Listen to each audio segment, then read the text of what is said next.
pour être vus et entendus.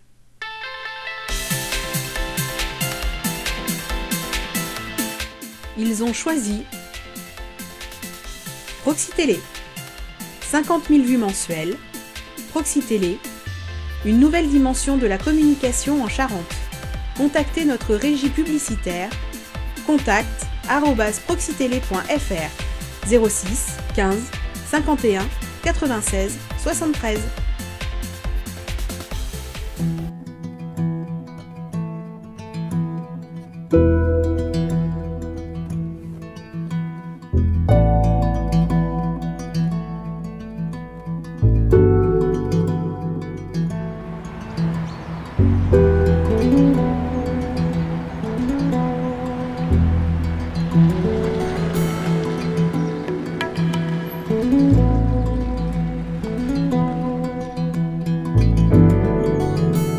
Ce matin, nous avons souhaité donc mettre à l'honneur tout ce qui est lié au maintien dans l'emploi, à toutes les situations de maintien dans l'emploi et la fonction publique territoriale notamment.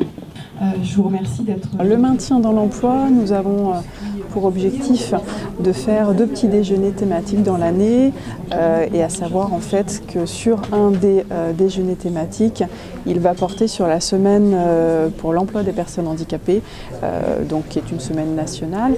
Et nous en Charente, donc nous avons fait le souhait de mettre ce petit déjeuner thématique ce mardi 18 novembre au matin, de façon à convier les professionnels, mais plutôt sur le secteur public, puisque nous avons une recrudescence et une montée en charge, je dirais, des demandes de la fonction publique territoriale sur le maintien dans l'emploi. On est sur la semaine du handicap et cette réunion, cet échange, puisqu'on est plus sur un échange et des témoignages, montre toute l'importance que la région porte effectivement à offrir, c'est peut-être pas le bon mot, mais en tout cas à mettre pour ces agents des conditions de travail qui sont des fois, de par les métiers un petit peu difficiles, mais sur lesquels nous réfléchissons et nous essayons d'évoluer dans le sens bien sûr positif. Alors deux situations, effectivement de maintien dans l'emploi, de gens de personnel qui malheureusement sont déjà porteurs de handicap, je crois qu'il faut utiliser les mots. Voilà, c'est quelque chose qui nous préoccupe, on est très attentifs, je pense que le témoignage et la mise à disposition de matériel spécifique le montrent. Rappeler que la région maintient dans l'emploi 7% de travailleurs handicapés. En parlant charentais, je vais parler charentais, on touille. Et donc on sollicite énormément les épaules. Les bras sont en permanence à cette hauteur-là. Et donc en cuisine, on voit beaucoup de ce qu'on appelle les TMS. Les TMS, ce sont des maladies professionnelles reconnues, liées justement à ces postures, donc pendant plusieurs heures par jour, et à ces gestes répétitifs. Donc là, on était typiquement dans une inadéquation, c'est-à-dire une inaptitude. Et l'objectif, c'est d'essayer de résoudre cette inaptitude en faisant ce qu'on appelle du maintien dans l'emploi, d'où l'intervention du SAMET. Dans notre établissement, nous avons plusieurs personnes qui ont été confrontées à ces difficultés physiques, qui ont connu des arrêts de travail ou qui sont encore en arrêt de travail actuellement.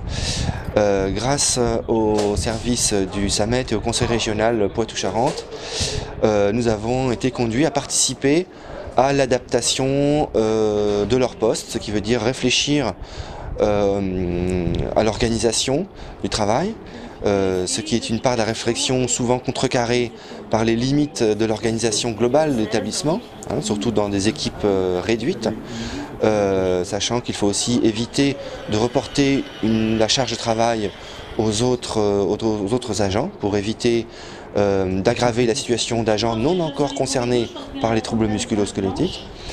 Néanmoins, nous avons pu réfléchir à la mise en place d'un matériel adapté ou en tout cas permettant d'alléger certaines choses comme le port de charge par exemple.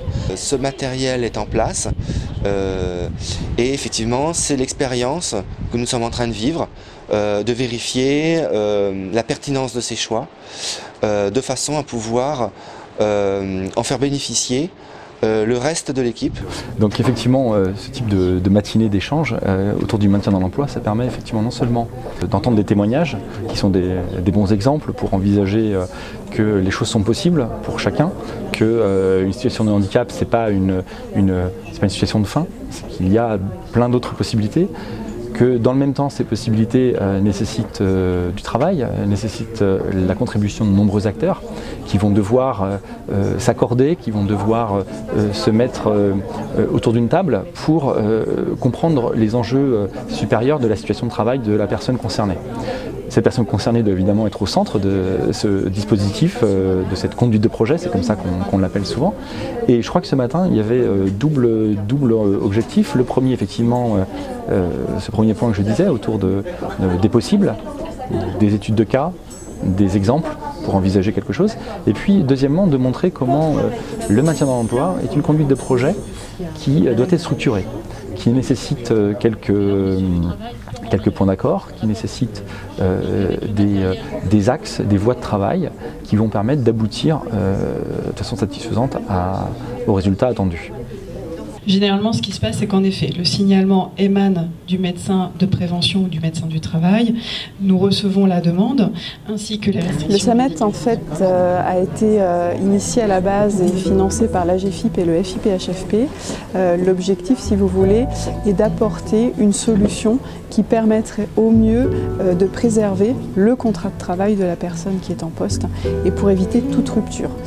Donc ça oblige à analyser la situation de travail, à apporter un regard constructeur et constructif aussi sur l'ensemble de la situation pour apporter une co-construction et apporter des solutions techniques, organisationnelles ou financières.